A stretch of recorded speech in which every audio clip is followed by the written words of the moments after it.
try, you know? But listen, it works wonders.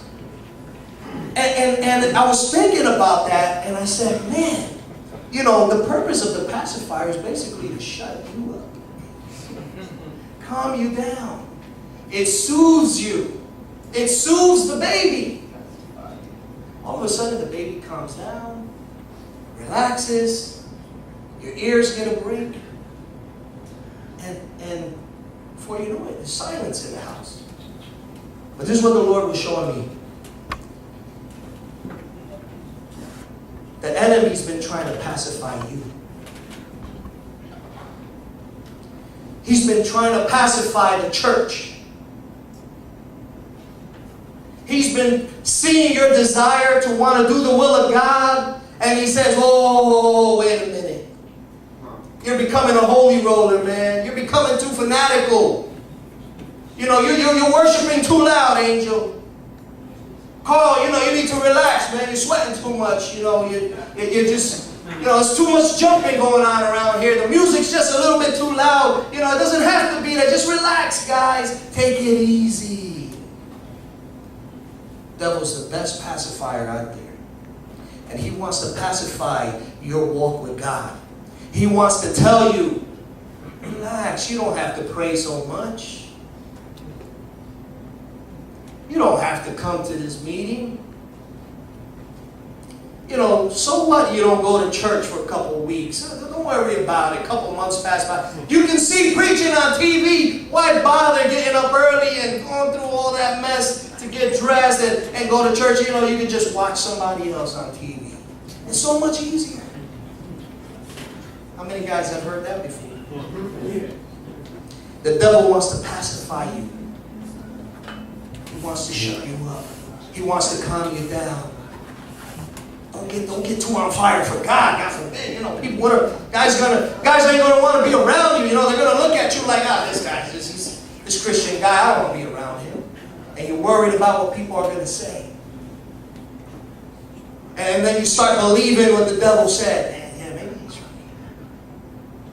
Maybe I don't have to do this. Maybe I don't have to be involved so much. You know, this takes a lot of work sometimes. And I'm saying tonight, take that pacifier out of your mouth. Don't listen to the lie. Don't let him tell you you're okay the way you are.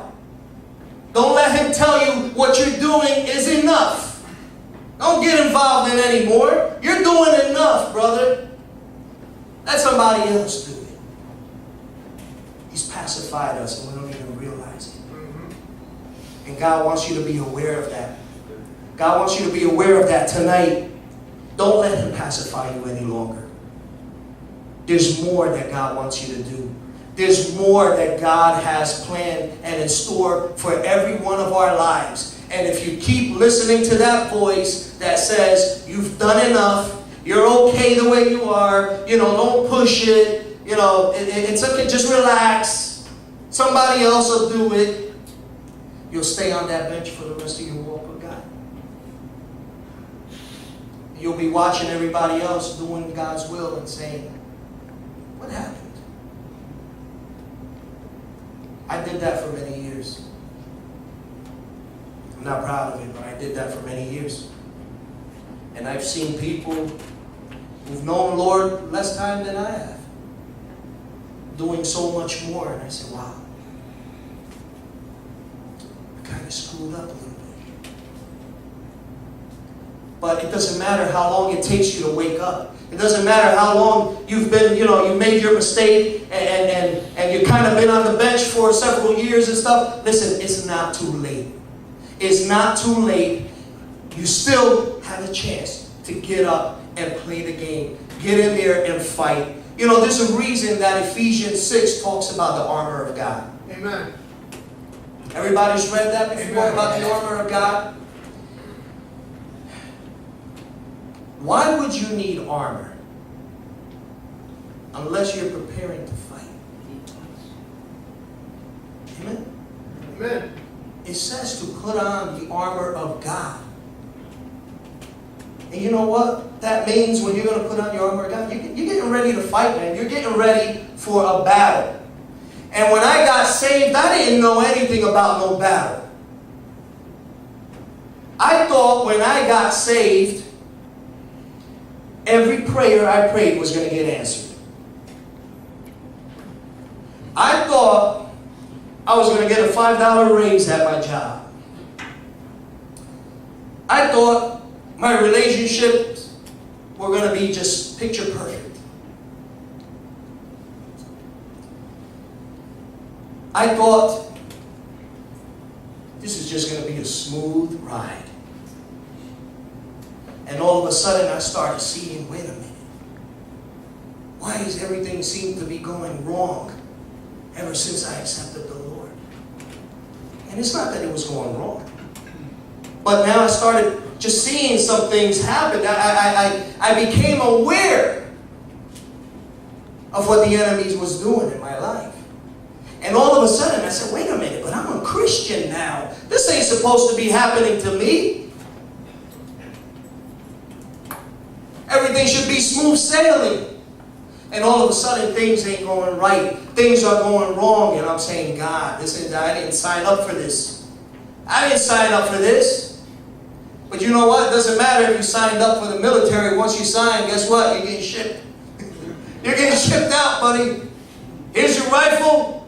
Use it or lose it. And listen, I'm sharing this with you tonight because you need to realize when you gave your life to the Lord, you were recruited in God's army. Amen.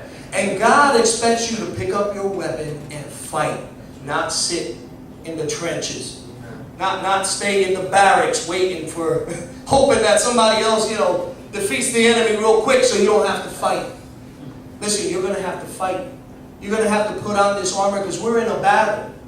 We're in a battle that it's, until you breathe your last breath or Jesus comes, you're going to fight this battle. You're going to fight against the enemy. You're going to fight against yourself. You're going to fight against the things of the world. You're going to fight against temptation. You're going to fight every step of the way. So don't ask yourself, God, why is this happening to me? I'm a Christian now. This ain't supposed to happen. It's supposed to be easy. God is with me, right? It's supposed to be easy now. God is with you. There's no denying that. But you're going to fight. You're going to fight every step of the way. You're going to fight because God recruited you into His army. And that's why you need to wake up. You need to get off the bench. You need to put your armor on. You need to start swinging. You need to start taking shots. You need to start doing the things that God is calling you to do. Because if you don't fight, somebody else will. And if you don't fight, the enemy's just going to come right in and take you out. I shared this last time. Since 1989, when I gave my life to the Lord, I've seen a lot of people come and go. Thank the Lord that I'm here. But there's a lot of brothers that I saw got saved that I don't see anymore. Somewhere along their line, they waved the white flag. And I'm telling you tonight, throw that flag away. Don't give up. Don't give up. Don't let the enemy tell you it's over, you're washed up. Just sit down on the bench and relax. Somebody else will pick up your slack.